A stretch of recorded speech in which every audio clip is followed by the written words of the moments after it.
এদিকে কুমিল্লায় বাড়ছে হামের সংক্রমণ, আর এই বিষয়ে বিস্তারিত জানাতে এই মুহূর্তে কুমিল্লা মেডিকেল কলেজ হাসপাতালে আছেন সহকর্মী ইশতিয়াক আহমেদ। সরাসরি যাব তার কাছে।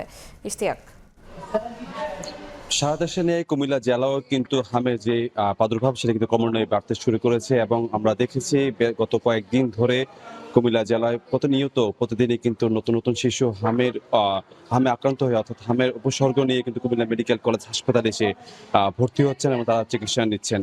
আমি যদি জানিয়ে রাখতে চাই যে গত ২৪ ঘন্টায় কুমিল্লা জেলা জুড়ে কুমিল্লা মেডিকেল কলেজ হাসপাতালে ২৬ জনের মতন নতুন হামে আক্রান্ত অর্থাৎ হামের উপসর্গ নিয়ে তারা মেডিকেল কলেজে এসে চিকিৎসাধীন অবস্থায় রয়েছেন। তাছাড়া এখন পর্যন্ত হামের উপসর্গ নিয়ে কুমিল্লা মেডিকেল কলেজ হাসপাতালে ২১৪ জন শিশু আক্রান্ত হয়ে তারা ভর্তি হয়ে আছেন এবং তারা চিকিৎসা নিচ্ছেন।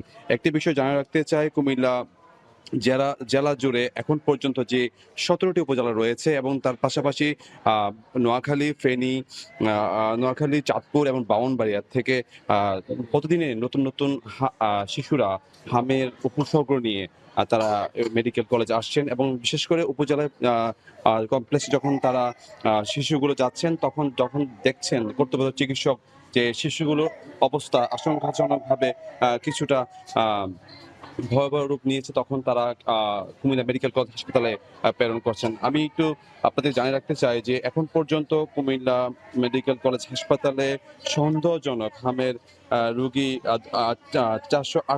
৪৮৩ জন এখানে আসছেন এবং এখন পর্যন্ত বলা যায় যে হামে আক্রান্ত হয়েছেন অর্থাৎ পরীক্ষার মাধ্যমে।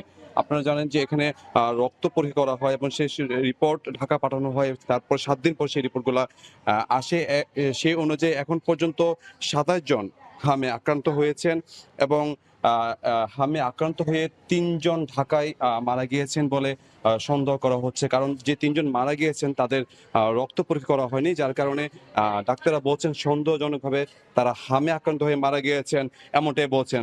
তাছাড়া একটি বিষয় জানা রাখতে চাই যে কুমিল্লা যে ১০০ শয্যার একটা হাসপাতাল যেটি গত ১.৫ বছর আগে নির্মাণ করা হয়েছে, সেখানে এখন পর্যন্ত যন্ত্রপাতি এবং জনবল এবং ডাক্তার না থাকার কারণে সেই হাসপাতালটি এখন পর্যন্ত কিন্তু অচল হয়ে রয়েছে। এবং সেই ক্ষেত্রে যদি সেই হাসপাতালে সচল থাকতো তাহলে যে আজকে যারা শিশুরা এখানে চিকিৎসার জন্য আসছেন তারা কিন্তু ওই হাসপাতালে একেবারে নিবৃত্তে চিকিৎসা নিতে পারতো। তাছাড়া আপনারা দেখছেন এখানে যে শিশুরা রয়েছে তারা ওয়ার্ডের বাইরেও কিন্তু বিছানা বিছিয়ে এখানে শুয়ে বা এখান থেকে তারা চিকিৎসা নিচ্ছে। তো এই ছিল আমার কাছে সর্বশেষ কুমিল্লা মেডিকেল কলেজ থেকে। হামের প্রাদুর্ভাবের সর্বশেষ জানতে সরাসরি যুক্ত ছিলাম কুমিল্লা থেকে।